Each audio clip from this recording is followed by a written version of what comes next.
할렐루야, 아멘. 하나님의 크신 은총이 성탄을 하루 앞둔 새벽 기도의 빛을 밝히며 베들레헴을 향해 오른 우리 모든 성도님들 위해 함께하길 간절히 소망합니다.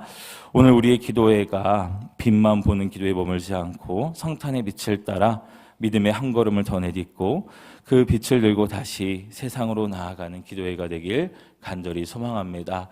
우리가 빛을 들고 베들레헴에 빛을 따라 베들레헴에 오르게 됩니다. 그리고 예수님을 만나게 되죠.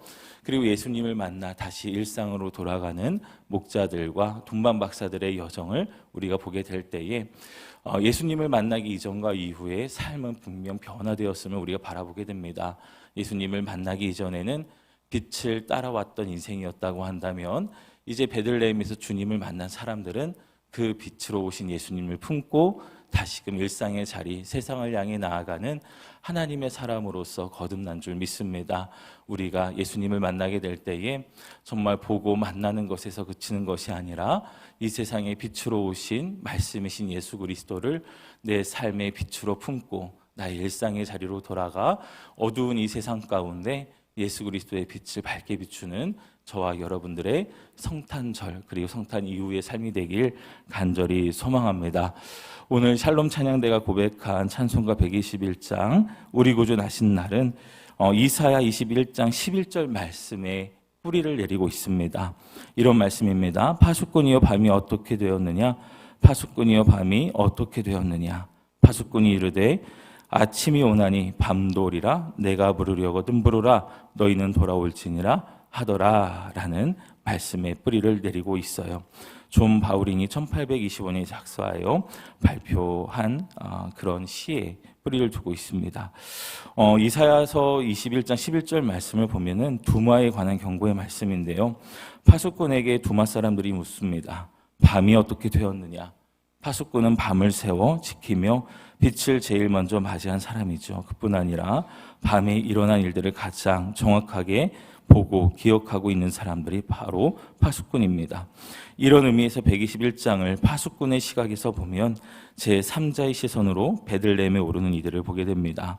이 찬양은 성벽 파수꾼의 자리에 머무는 것이 아닌 목자처럼 우리도 나아가서 엎드리자라고 노래를 합니다.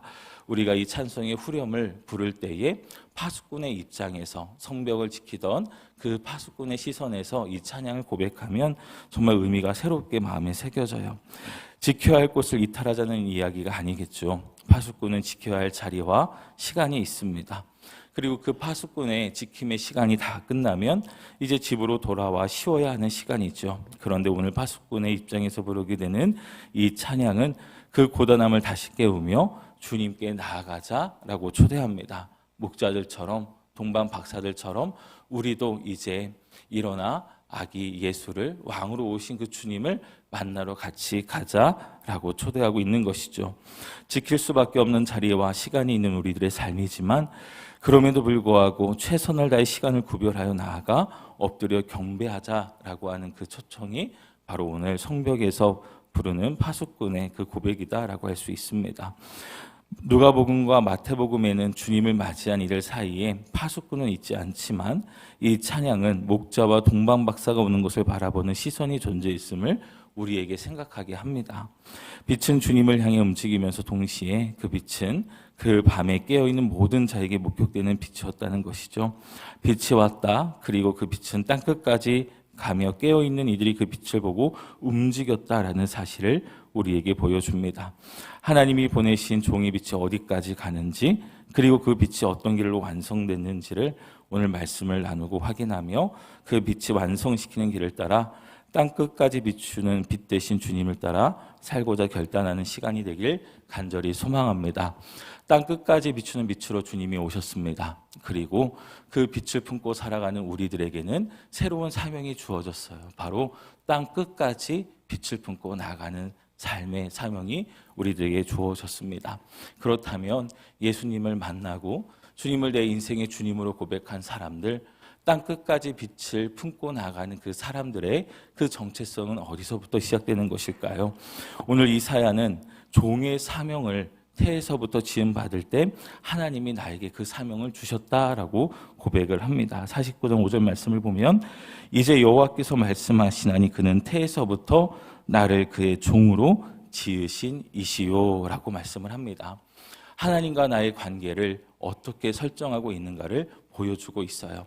오늘 우리가 이제 예배를 기도에 들어오기 전에 이제 찬송을 했습니다. 내 마음에 가장 귀한 자리, 그 자리를 주님께 내어드리고자 하는 결단의 찬양으로 나아갔어요. 우리가 베들레헴에 오를 때에 아기 예수를 내려다보는 것이 아닙니다. 우리가 베들레헴에 올라서 아기 예수의 연약함만 보는 것이 아니에요. 동방 박사들의 모습을 보십시오. 그들은 가장 귀중한 보배 합을 열어서 왕으로 오신 주님께 올려드리고, 그뿐만이 아니라 그들은 그 아기 예수 앞에 납작 엎드려 왕으로 오신 주님을 맞이하고 경배합니다. 즉 종으로서 그 연약한 아기 예수 앞에 무릎을 꿇게 된다라고 하는 것이죠. 성탄절은 우리가 아기 예수를 내려다보는 시간이 아니라 아기 예수 앞에 우리가 무릎을 꿇고 경배하는 시간입니다. 즉 나를 태에서부터 종으로 지으시고 내가 하나님의 종으로서 주님 앞에 서 있음을 고백하는 자리, 그것을 주님 앞에 온전히 고백하고 올려드리는 자리가 바로 아기 예수를 만나는 그 마국간에서의 모습이다라고 하는 것입니다. 하나님은 그렇게 우리를 종으로 모태에서부터 지으신 분이시다라고 하는 것을 고백하고 있어요. 그러면서 그 하나님이 어떻게 하시느냐, 야곱을 그에게로 돌아오게 하시는 이시고 또 이스라엘이 그에게로 모이는도다 라고 이사야는 이야기를 합니다. 하나님이 그렇게 하시겠다라고 하는 거예요. 야곱을 그에게로 돌아오게 하시며 이스라엘을 그에게로 모으려 하신다. 여러분, 야곱은 어떤 사람입니까? 야곱은 속이는 자였습니다. 야곱은 늘 아버지에게 상처를 주는 사람이었고 또한 형인 에서에게 정말 큰 상처를 낸 사람이었죠. 그리고 그의 인간관계는 너무나도 힘들었습니다. 그리고 그는 늘 피하고 도망다니는 삶의 자리에 설 수밖에 없었던 사람이었어요. 그런데 그 야곱이 그에게로 돌아오게 한다라고 말씀합니다.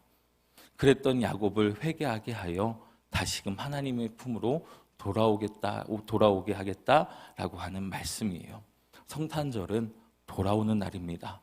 야곱과 같이 살아가던 우리가 다시금 빛을 바라보며 말씀을 향해 걸어 올라가고 내 삶의 방향을 돌이켜 주님을 맞이하는 시간이 바로 이 성탄의 시간이다라고 할 수 있어요.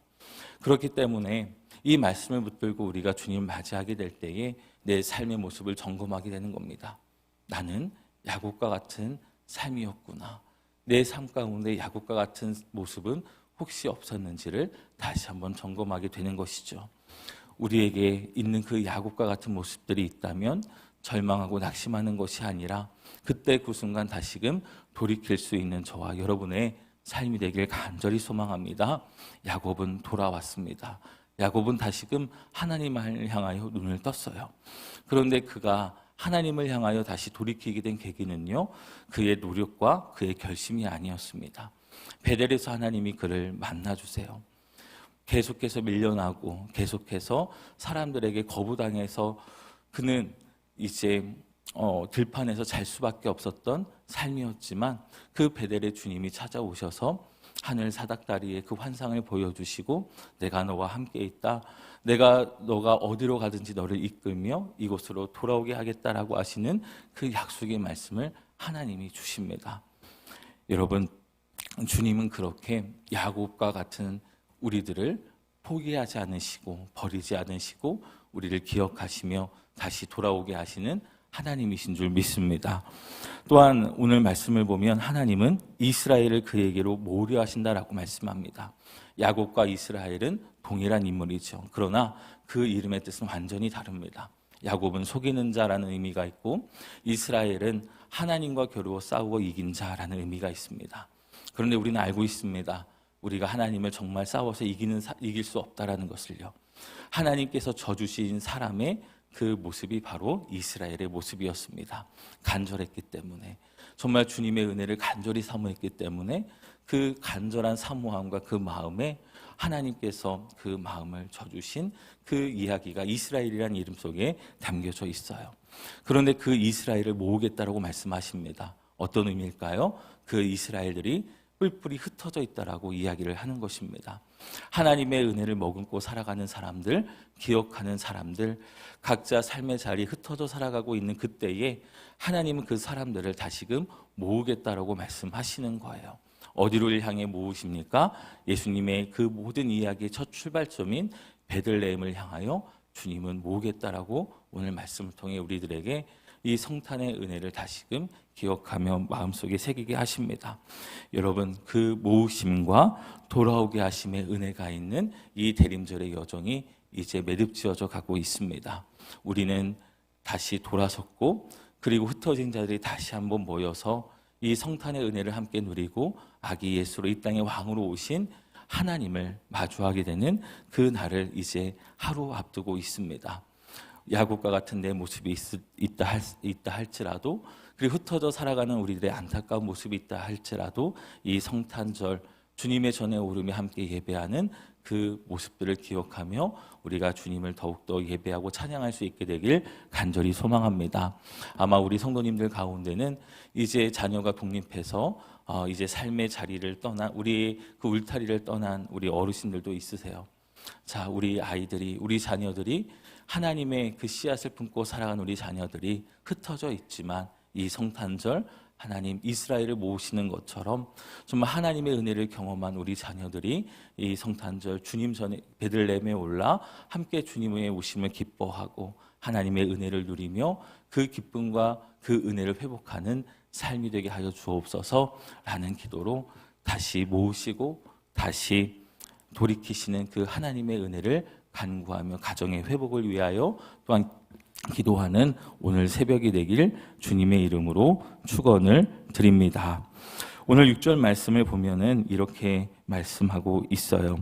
그가 이르시되 내가 나의 종이 되어 야곱의 지파들을 일으키며 이스라엘 중에 보존된 자를 돌아오게 할 것은 매우 쉬운 일이라. 내가 또 너를 이방의 빛으로 삼아 나의 구원을 베풀어서 땅끝까지 이르게 하리라 라고 말씀합니다. 내가 또 너를 이방의 빛으로 삼아 나의 구원을 땅끝까지 이르게 하리라. 바로 이방의 빛으로 삼는다라고 하시는 것은 바로 하나님이심을 우리가 이 말씀을 통해 정리할 수 있죠. 이방의 빛으로 나아가는 것은 내가 빛이라고, 내가 빛을 품었다고 나갈 수 있는 것이 아니라 하나님이 나를 이방의 빛으로 삼아주시는 은혜가 있어야 우리는 땅끝까지 빛을 품고 나아가는 사명의 자리에 설 수 있다라고 하는 것입니다. 우리가 예수님 만났습니다. 그리고 말씀으로 오신, 빛으로 오신 주님을 우리가 함께 동행하며 나아갑니다. 그런데 이방의 빛으로 삼아주시는 그 하나님의 은혜가 없다면 우리는 땅끝까지 나아갈 수 없다라고 하는 것이죠. 결국엔 내 의지와 결단만으로 땅끝까지 복음을 전하는 아름다운 발의 사명을 온전히 감당할 수 없음을 우리가 이 말씀을 통하여 다시 한번 확인하게 됩니다.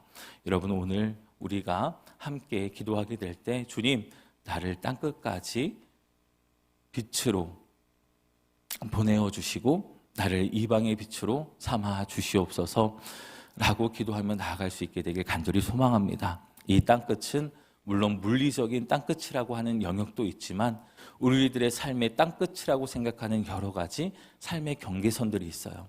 관계에도 이 땅끝이 존재합니다. 내가 생각했던 그 땅끝이라고 했던 그 관계, 그 선들이 있다라고 하는 것이죠. 내가 더 이상 이 선을 넘어갈 수 없어라고 하는, 여기까지가 딱 끝이야라고 하는 그 관계의 선들도 있습니다. 그런데 주님은 말씀하시는 거예요. 너의 땅끝까지 빛을 들고 가라라고 말씀합니다.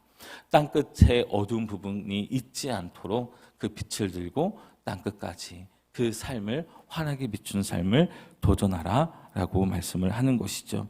저와 여러분들의 이 빛을 품은 삶이 이방의 빛으로 삼으신 하나님의 은혜의 장중에 붙들린 바 되어서 정말 우리들의 삶의 땅끝까지 빛을 또한 품고 나아갈 수 있는 삶이 되길 간절히 소망합니다. 또 49장 7절 말씀을 보면 멸시를 통과해 경배로 완성되는 빛의 삶을 우리가 보게 되는데요. 7절은 빛의 길을 아름답게 포장하지 않습니다. 종은 사람에게 멸시를 당하는 자, 나라에게 미움을 받는 자, 관원들의 종이라고 그렇게 표현을 하고 있어요. 빛이 비추면 어둠이 드러나고 어둠이 드러나면 저항이 생깁니다. 그래서 빛의 증언은 때로 오해를 받고 거절을 경험하고 낮아짐의 그 시간을 통과할 수밖에 없다라는 것이죠. 성탄의 주님이 바로 그러하셨습니다. 예수님은 왕궁의 환영으로 오시지 않았고 세상의 편의와 안전을 보장받으며 오시지 않았습니다. 오히려 낮아짐의 길, 섬김의 길, 그리고 십자가의 길로 걸어가셨습니다. 7절은 동시에 결말을 선포합니다. 왕들이 보고 일어서며 고관들이 경배하리니. 빛을 품고 땅끝까지 나아가는 삶은요, 고단한 삶입니다. 오늘 7절의 말씀처럼 사람에게 멸시를 당할 수도 있고요, 백성에게 미움을 받을 수도 있고요, 관원들에게 종이 된 그 삶을 살아갈 수도 있는 그 삶이 바로 우리들의 삶이라고 하는 것이죠. 그러나 빛을 품은 사람들은 그곳에서 그 빛의 가치와 그 빛의 메시지를 삶으로 증언하며 그 어두웠던 공간을 빛으로 채워가는 사명을 감당하는 그 삶을 살게 됩니다. 우리가 땅끝까지 빛을 품고 살아가게 될 때에 그 길이 좁은 길일 수도 있고 그 삶이 녹록하지 않지만 여러분, 그 안에서 나의 삶을 통해 영광 받으시는 하나님의 그 기쁨을 생각하며 우리가 그 사명을 끝까지 감당할 수 있게 되길 간절히 소망합니다. 마음을 지켜가십시오. 생각을 지켜가십시오. 세상의 멸시와 또 분노와 냉소에 주저앉는 것이 아니라 나를 이방의 빛으로 삼으시고 땅끝까지 빛을 전하게 하사 아름다운 발로 삼으신 그 주님의 은혜를 생각하며 우리가 성탄절 이후가 정말 땅끝까지 빛을 채워가는 우리 천원 엘림교회 모든 성도들이 되길 간절히 소망합니다. 빛으로 오신 주님을 맞이합니다. 여러분의 삶에 어두운 부분이 어디 있는지 그 빛을 통해 드러나게 될 거예요. 그런데 내 삶의 어두운 부분이 이런 부분이었구나 라는 차원에서 머무는 것이 아니라 그 어두움까지도 빛으로 채워가며 그 어두움이 우리들 삶의 영역 안에서 완전히 사라지는 그 삶이 이 성탄절 다시금 우리들의 삶 가운데 온전히 회복되어지게 되길 간절히 소망합니다. 주님은 땅끝까지 빛을 증언하시기 위해 이 땅에 오셨고 우리는 그 빛을 품고 주님께서 주신 사명을 이어가는 사람들입니다. 그 땅끝에 우리가 용서하지 못한 그 삶의 경계선들이 예수 그리스도 안에서 무너지고 그리스도 예수 안에서 화해와 용서가 온전히 이루어져서 이 땅에 오신 예수 그리스도의 평화가 저와 여러분들의 삶 가운데 온전히 회복되어지게 되길 주님의 이름으로 축원을 드립니다.